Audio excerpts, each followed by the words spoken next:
نحمده ونصلي على رسوله الكريم أما بعد فأعوذ بالله السميع العليم من الشيطان الرجيم من همزه ونفخه ونفسه بسم الله الرحمن الرحيم ولقد كرمنا بني آدم وحملناهم في البر والبحر ورزقناهم من الطيبات وفضلناهم على كثير ممن خلقنا تفضیلا، اور البتہ تحقیق ہم نے بنی آدم کو بہت عزت بخشی۔ وحملناهم فی البر والبحر، اور ہم نے ان کو سوار کیا خشکی میں اور سمندر میں۔ ورزقناهم، اور ہم نے ان کو رزق دیا من الطیبات، پاکیزہ چیزوں میں سے۔ وفضلناهم، اور ہم نے ان کو فضیلت دی علی کثیر ممن خلقنا تفضیلا، بہت سی مخلوقات میں سے جو ہم نے پیدا کی، تفضیلا بہت بڑی فضیلت۔ اللہ رب العالمین نے سورۃ بنی اسرائیل کی اس آیت کے اندر، آیت نمبر 70 کے اندر بنی آدم کی فضیلت بیان کی ہے اللہ رب العالمین نے، اور اس فضیلت کے اندر تمام لوگ شامل ہیں، چاہے وہ مسلم ہیں یا غیر مسلم۔ اس کے اندر، اس فضیلت کے اندر مسلمان اور غیر مسلمان کی کسی قسم کی کوئی تفریق نہیں ہے۔ تمام اولاد آدم کو اللہ رب العالمین نے دیگر مخلوقات کے اوپر فضیلت عطا فرمائی ہے۔ دیگر جتنی بھی مخلوقات ہیں، چرند پرند، جانور، حیوانات، حشرات الارض، ان تمام مخلوقات کے اوپر اللہ رب العالمین نے بنی آدم کو، یعنی اولاد آدم علیہ السلام کو اللہ رب العالمین نے عزت، مقام اور مرتبہ عطا فرمایا ہے، اور اس کے اندر تمام مشترک ہیں، چاہے وہ ہندو ہو، عیسائی ہو، یہودی ہو، مسلمان ہو، یہ تمام کے لیے یہ فضیلت ہے، مقام ہے، مرتبہ انسان ہونے کے ناطے سے۔ اور یہ اس فضیلت اور تکریم کے مختلف اسباب ہیں۔ سب سے اہم سبب جو ہے اس تکریم کا، عزت کا، اللہ رب العالمین نے سورۃ صاد کے اندر بیان فرمایا خلقت بیدی، کہ میں نے انسان کو اپنے ہاتھ سے بنایا ہے، اپنے ہاتھ سے پیدا کیا ہے انسان کو۔ دیگر جتنی بھی مخلوقات ہیں ان کو اللہ رب العالمین نے کن کے ذریعے پیدا فرمایا، کن ہو جا فیکون، وہ ہو گئی، وہ مخلوق بن گئی۔ لیکن یہ انسان ایک ایسے مخلوق ہے جس کے بارے میں اللہ رب العالمین فرماتے ہیں خلقت بیدی، کہ میں نے انسان کو اپنے ہاتھ سے پیدا کیا، بنایا ہے۔ اور دوسری فضیلت فرمایا ونفخت فیہ من روحی، کہ میں نے انسان کے اندر، آدم علیہ السلام کے اندر اپنی روح پھونکی ہے، تو یہ بھی بہت بڑی فضیلت ہے انسان کی۔ اور اسی طریقے سے اللہ رب العالمین نے ایک فضیلت انسان کو یہ دی ہے کہ دیگر مخلوقات سے اللہ رب العالمین نے اس کو سجدہ کرایا ہے۔ قرآن مجید کے اندر سورۃ صاد کے اندر ہی اللہ رب العالمین نے اس چیز کا تذکرہ فرمایا ہے۔ اللہ رب العالمین سورۃ صاد کے اندر 71 و 72 آیت کے اندر فرماتے ہیں اذ قال ربک للملائکۃ انی خالق بشرا من طین، کہ اللہ رب العالمین نے فرشتوں سے کہا کہ میں بشر بنانے والا ہوں مٹی سے، انسان بنانے والا ہوں مٹی سے۔ فَإِذَا سَوَّيْتُهُ، اور جب میں اس کو برابر کر لوں، جب بنا لوں اس کو، وَنَفَخْتُ فِيهِ مِن رُوحِي، اور اس میں اپنی روح پھونک دوں، فَقَعُوا لَهُ سَاجِدِينَ، تم نے فوراً سجدے کے اندر گر پڑنا ہے۔ تم نے اس انسان کو، آدم علیہ السلام کو جب میں بنا لوں، اس کے اندر روح پھونک دوں، تو تم نے فوراً سجدے کے اندر گر پڑنا ہے۔ اور یہ انسان کی فضیلت ہے کہ فرشتوں نے انسان کو تکریم کی، عزت کی، اللہ کا حکم مانتے ہوئے انہوں نے سجدہ کیا، اور اس انسان کی تکریم نہ کرنے کی وجہ سے اللہ رب العالمین نے ابلیس کو لعین کو ذلیل کر دیا، رسوا کر دیا۔ کس وجہ سے؟ کہ جب اللہ رب العالمین نے حکم دیا سجدے کا تو اس نے تکبر کیا، انکار کیا اور سجدہ نہیں کیا۔ تو اللہ رب العالمین اس سے پوچھتے ہیں، قال یا ابلیس ما منعک ان تسجد لما خلقت بیدی، اے ابلیس جس مخلوق کو میں نے اپنے ہاتھ سے پیدا کیا ہے، تجھے کس چیز نے منع کیا اسے سجدہ کرنے سے؟ کیوں نہیں سجدہ کیا انہوں نے؟ استکبرت ام کنت من العالین، کیا تو تکبر کر رہا ہے؟ ام کنت من العالین، جن سے بڑا ہو گیا تو زیادہ بلند ہے ان سے۔ تو اس شیطان ملعون نے کیا کہا؟ جواب دیا اللہ تعالیٰ کو، قال انا خیر منہ، اللہ تعالیٰ سے کہ آگے مقابلہ کرنے لگا۔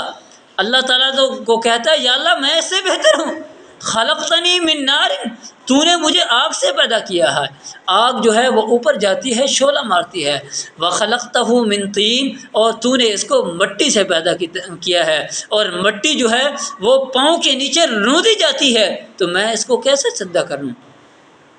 جب ابلیس لعین نے اولاد آدم کو، آدم علیہ السلام کو سجدہ کرنے سے انکار کر دیا، انسان کی تکریم نہیں کی، عزت نہیں کی، تو اللہ رب العالمین نے فرمایا قال فاخرج منها فانک رجیم، اے ابلیس دفع ہو جا یہاں سے، تو ذلیل ہے، فانک رجیم، ذلیل ہے، تو مردود ہے، وان علیک لعنتی الی یوم الدین، اور قیامت تک تیرے اوپر میری لعنت برستی رہے گی، تو میری رحمت سے دور رہے گا، لعنتیں تیرے اوپر پڑتی رہیں گی قیامت تک۔ یہ ابلیس کیوں ذلیل ہوا؟ انسان کی تکریم نہیں کی، عزت نہیں کی۔ تو اسلام نے انسانیت کی، اپنے ماننے والوں کو اسلام نے تکریم سکھائی ہے، عزت کرنا، احترام کرنا سکھایا ہے اسلام نے اپنے ماننے والوں کو، اور اسی وجہ سے اسلام نے تمام انسانیت کے مال، جان، عزت، آبرو اور اس کی عقل، اس کا تحفظ فرمایا ہے کہ آپ کسی کی جان بغیر ناحق نہیں لے سکتے، کسی کا مال زبردستی سلب نہیں کر سکتے، چھین نہیں سکتے، آپ کسی کی عزت خراب نہیں کر سکتے، آپ کسی کے عقل نہیں خراب کر سکتے، آپ کسی کے عقل کے اوپر قبضہ نہیں کر سکتے، زبردستی کسی کے ساتھ نہیں کر سکتے۔ اللہ اکبر کبیرہ۔ اللہ رب العالمین نے یہ شرف جو ہے انسان کو عطا فرمایا ہے، انسانیت کے ناطے سے یہ عزت اور مقام عطا فرمایا ہے۔ فرمایا حتیٰ کہ اللہ رب العالمین نے جو اللہ کا پسندیدہ دین ہے، ان الدین عند اللہ الاسلام، اللہ کے نزدیک دین اسلام جو ہے یہ پسندیدہ دین ہے، اس دین کے بارے میں بھی اللہ رب العالمین نے فرمایا ہے کہ انسان کے اوپر زبردستی کسی کے اوپر آپ مسلط نہیں کر سکتے۔ لا اکراہ فی الدین، دین کے اندر زبردستی نہیں ہے کہ آپ کسی انسان کے اوپر دین کو زبردستی مسلط نہیں کر سکتے۔ اللہ رب العالمین نے دونوں راستے، ہدایت کے اور گمراہی کا راستہ دونوں دکھا دیے ہیں۔ اب انسان کی مرضی ہے کہ سیدھے راستے کو اختیار کرے، چاہے وہ گمراہی والا راستہ اختیار کرے، لیکن زبردستی نہیں ہے۔ اسی وجہ سے اللہ رب العالمین نے انسانوں کے اوپر وہ تمام چیزیں حرام کر دی ہیں جو انسان کی عقل کو خراب کر دیں، جو انسان کی عزت اور آبرو کو خراب کر دیں۔ اسی وجہ سے اللہ رب العالمین نے یہ شراب، زنا، بدکاری اس کو حرام کر دیا ہے۔ ولا تقربوا الزنا انه كان فاحشہ، فرمایا زنا کے قریب نہ جانا، یہ بہت بڑی فحاشی ہے، بے حیائی کا کام ہے، وساء سبیلا، اور برا راستہ ہے۔ زنا سے کیوں منع کی ہے؟ اس وجہ سے کہ اس کے ذریعے سے عزت خراب ہوتی ہے، انسانیت کی تذلیل ہوتی ہے زنا کی وجہ سے۔ اللہ رب العالمین نے اس وجہ سے اس سے منع کر دیا ہے۔ اور اسی طریقے سے شراب نوشی سے اللہ رب العالمین نے منع کی ہے، فرمایا کہ انہ رجس، کہ یہ پلید ہے۔ یا ایھا الذین آمنوا انما الخمر والمیسر والانصاب والازلام رجس من عمل الشیطان، فرمایا کہ یہ شراب، جوا اور یہ قسمت کے تیر، یہ تمام چیزیں گندی چیزیں ہیں، من عمل الشیطان، یہ شیطانی کام ہیں، فاجتنبوہ، ان سے بچ جاؤ، ان سے دور رہو، لعلکم تفلحون، تمہاری کامیابی اس چیز کے اندر ہے کہ تم ان جوئے سے، شراب نوشی سے، ان تمام چیزوں سے اپنے آپ کو پاک رکھو، دور رکھو، تو تم کامیاب رہو گے۔